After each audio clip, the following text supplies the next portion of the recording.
एक गांव में गौरी नाम की एक गाय रहती थी। उसका एक छोटा सा बच्चा था जिसे वह बड़ा प्यार करती थी और वह भी अपनी माँ से बड़ा प्रेम करता था।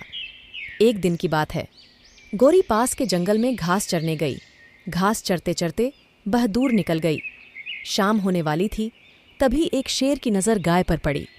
शेर जो अपने शिकार की तलाश में घूम रहा था, गौरी गाय को देखकर वह मन ही मन खुश हुआ। उसने सोचा कि आज बड़े दिनों बाद कोई अच्छा शिकार हाथ लगा है, इसे खाकर मैं अपनी भूख मिटाऊंगा। यह सब सोचकर वह गौरी के सामने पहुंच गया और ज़ोर से दहाड़कर बोला, आज मैं तुम्हें अपना भोजन बनाऊंगा।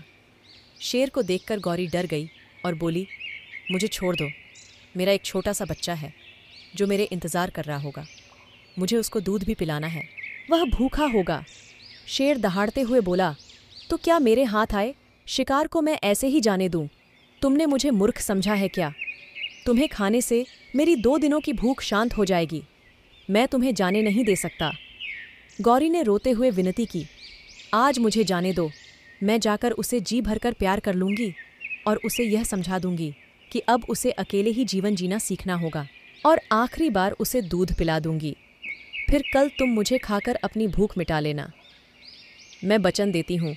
ये बात सुनकर शेर बोला, ठीक है, लेकिन तुमने अपना वचन नहीं निभाया तो याद रखना, मैं तुम्हारे गांव आकर तुम्हें और तुम्हारे बच्चे दोनों को अपना शिकार बना लूँगा। इतना बोलकर शेर ने गौरी को जाने दिया। गौरी अपने घर पहुंची और अपने बच्चे को दूध पिलाया और उसको गले से लगाकर सारी बात बताई और उसे समझाया कि उसे अब अकेले ही जीवन जीना है। फिर अगले दिन सुबह वह शेर के पास पहुंच गई और बोली, मैंने अपना वचन निभाया, अब तुम मुझे अपना भोजन बना सकते हो।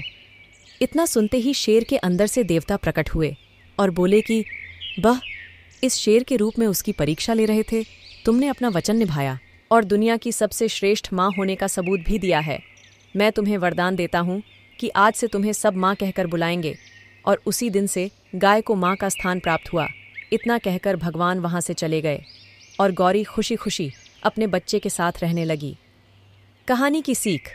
इस कहानी से हमें सीख मिलती है कि हमें जीवन की बाजी लगाकर भी अपने वचन को निभाना चाहिए। कहानी अच्छी लगी तो लाइक और शेयर करें।